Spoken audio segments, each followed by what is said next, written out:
ବାହାରିବେ ଋତୁରାଜ, ଏହି ଖେଳାଳି ହେବେ ସିଏସ୍କେର ନୂଆ କ୍ୟାପ୍ଟେନ୍। ଲାଟେଷ୍ଟ ଅପଡେଟ୍ କରିଦେବ ଚକିତ। ଆସିଲା ବଡ଼ ଅପଡେଟ୍। ଆଇପିଏଲ୍ ମେଗା ଆକ୍ସନରେ ବଡ଼ ପରିବର୍ତ୍ତନ। ଏହି ଖେଳାଳି ଧରିବେ ସିଏସ୍କେର ମଙ୍ଗ। ଆଇପିଏଲ୍ 2025 ପୂର୍ବରୁ ଏକ ମେଗା ନିଲାମ ହେବ, ଯେଉଁଥିରେ ଅନେକ ବଡ଼ ପରିବର୍ତ୍ତନ ଦେଖାଯିବ। ଏହି ସମୟରେ ଦିଲ୍ଲୀ କ୍ୟାପିଟାଲ ଅଧିନାୟକ ରିଷଭ ପନ୍ଥ ସହ ଜଡ଼ିତ ବଡ଼ ସୂଚନା ଆସୁଛି। ସେ ଆସନ୍ତା ସିଜନରେ ଦିଲ୍ଲୀ ଛାଡ଼ିପାରନ୍ତି। କେବଳ ଏତିକି ନୁହେଁ, ଯଦି ରିପୋର୍ଟକୁ ବିଶ୍ୱାସ କରାଯାଏ, ପନ୍ଥ ଆଇପିଏଲ୍ 2025ରେ ଚେନ୍ନାଇ ସୁପର କିଙ୍ଗସରେ ଯୋଗ ଦେଇପାରନ୍ତି।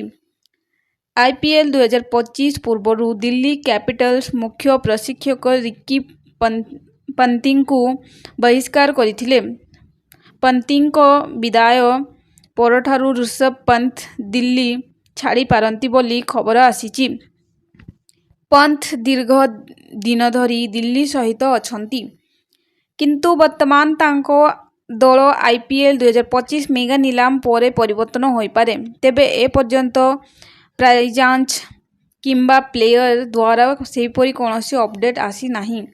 ଯଦି ରିପୋର୍ଟକୁ ବିଶ୍ୱାସ କରାଯାଏ, ତେବେ ମହେନ୍ଦ୍ର ସିଂହ ଧୋନି ଆଇପିଏଲ୍ 2025 ପରେ ଅବସର ନେଇପାରନ୍ତି। ଏଭଳି ପରିସ୍ଥିତିରେ ମାହିଙ୍କ ଅବସର ପରେ ଦଳକୁ ଏକ ଗତିଶୀଳ ୱିକେଟ୍ କିପର ଆବଶ୍ୟକ ହେବ। ଋଷଭ ସିଏସ୍କେର ଏହି ଆବଶ୍ୟକତା ପୂରଣ କରିପାରିବେ। ଏଥିରେ କୌଣସି ସନ୍ଦେହ ନାହିଁ ଯେ ପନ୍ଥ ସର୍ବଦା ଧୋନିଙ୍କ ପ୍ରତି ଆଗ୍ରହ ପ୍ରକାଶ କରି ଆସୁଛନ୍ତି। ଏପରି ପରିସ୍ଥିତିରେ ଯଦି ସିଏସ୍କେ ସୁଯୋଗ ଦିଏ, ତେବେ ପନ୍ଥ ଚେନ୍ନାଇ କ୍ୟାମ୍ପରେ ଯୋଗ ଦେବାର ସୁଯୋଗ ହାତଛଡ଼ା କରିବାକୁ ଚାହାନ୍ତି ନାହିଁ। ସଦ୍ୟତମ ରିପୋର୍ଟ ବାହାରକୁ ଆସୁଛି ଯେ ଯଦି ଚେନ୍ନାଇ ସୁପର କିଙ୍ଗସ ନିଲାମରେ କୌଣସି ବଡ଼ ଖେଳାଳିଙ୍କୁ ଟାର୍ଗେଟ୍ କରିବାରେ ସକ୍ଷମ ନୁହନ୍ତି, ତେବେ ଦଳ ପନ୍ଥଙ୍କୁ ଅଧିନାୟକ ଭାବରେ ମଧ୍ୟ ବିଚାର କରିପାରେ। ଆଇପିଏଲ୍ 2024ରେ Chennai Super Kings command Ruturaj ଗାଇକ୍ୱାଡଙ୍କୁ ହସ୍ତାନ୍ତର କରାଯାଇଥିଲା।